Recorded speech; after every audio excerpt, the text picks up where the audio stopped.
RTC అనేటువంటిది ఒక ప్రజా రవాణా సంస్థ, అది సేవాభావంతో పనిచేసేది కాబట్టి ప్రజలు కూడా సహకరించాలి, మనం కూడా సహకరించాలి.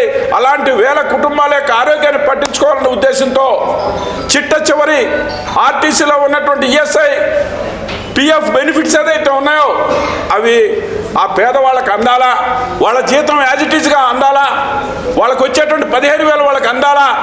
అదే రకంగా ఈఎస్ఐ హాస్పిటల్ బెనిఫిట్స్ కావాలనే ఉద్దేశంతో నెల్లూరులో ఈఎస్ఐ పిఎఫ్కి సంబంధించినటువంటి ఒక శిక్షణ మేము నిర్మాణం చేయడం జరిగింది.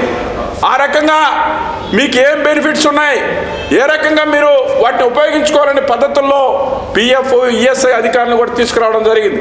అంతేకాదు సోదరులారా, మేము వచ్చినటువంటి రోజు నుంచి కూడా అనేక మెడికల్ క్యాంప్స్, ప్రతి 3 నెలలకు ఒకసారి మెడికల్ క్యాంపు, మొన్న మెగా మెడికల్ క్యాంప్ కూడా పెట్టాం.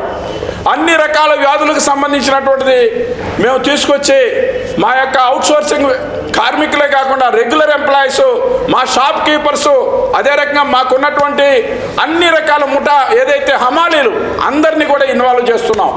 ఎందుకు ఈ రకంగా చేస్తున్నాం అంటే వాళ్ళలో ఒక ఆత్మవిశ్వాసం రావాలా, వాళ్ళలో నమ్మకం రావాలా, ఈ సంస్థ మనదనేటువంటి ఒక సంకల్పం రావాలా. ఆ రకంగా ముందుకు పోతున్నాం. ఆ రకంగా మెడికల్ క్యాంప్స్ పెట్టాం. స్టేట్ బ్యాంక్తో ఇవాళ ఆంధ్రప్రదేశ్ ఒక ఉద్యోగస్తుల యొక్క అగ్రిమెంట్ ఉంది. ఆ అగ్రిమెంట్ ప్రకారం ఎవరైనా డిజేబుల్డ్ అయ్యి యాక్సిడెంట్లో చనిపోతే వాళ్ళకి ₹1 కోటి ఇచ్చేటువంటి ఒక పరిస్థితులు కూడా ఉన్నాయి. స్టేట్ బ్యాంక్ రీజనల్ అధికారులు మొత్తాన్ని కూడా ఆర్టీసీలో కూర్చోబెట్టి దానికి కావాల్సినటువంటి సదస్సును మేము పెట్టి అందరినీ కూడా స్టేట్ బ్యాంక్తో అనుసంధానంగా అకౌంట్స్ అనేది పెట్టించడం జరిగింది.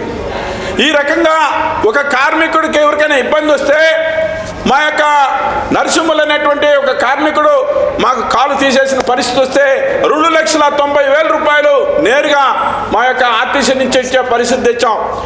మనకి న్యాచురల్ డెత్, మన పనిచేస్తూ చనిపోతే అలాంటి కార్మికులకి భుజం తట్టి వాళ్ళ ఇంటి దాకా పోయి పలకరించి వాళ్ళకి కావాల్సినటువంటి వసతులు ఏర్పాటు చేయడానికి వాళ్ళు సిద్ధంగా ఉన్నాం.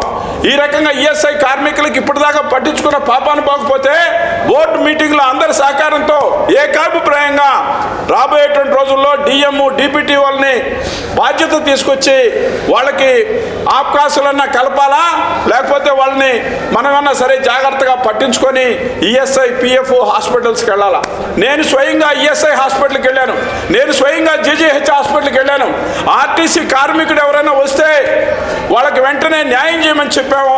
మొన్న రాష్ట్ర చరిత్రలో నేను చెప్తున్నా, ఒక ఈఎస్ఐ కానీ జీజీహెచ్ కానీ మా డిస్పెన్సరీ కానీ లేకపోతే ఎల్వి ప్రసాద్ హాస్పిటల్ కానీ డెంటల్ వాళ్ళు కానీ మెడికవర్ కానీ జయభరత్ కానీ అందరూ ఒక చోటకు వచ్చి వాళ్ళకి కావలసినటువంటి వైద్య పరీక్షలు చేసి మెడిసిన్స్ కూడా ఇవ్వడం జరిగింది.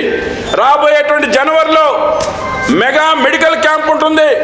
బహుశా సర్వోదయ కాలేజీ ప్రాంగణంలో ఆర్టీసీ కుటుంబ సభ్యులందరూ కూడా ఆ యొక్క మెగా మెడికల్ క్యాంప్లో వచ్చి చూపించుకొని వాళ్ళకి కావలసినటువంటి మెడిసిన్స్ కూడా తీసుకోవచ్చు.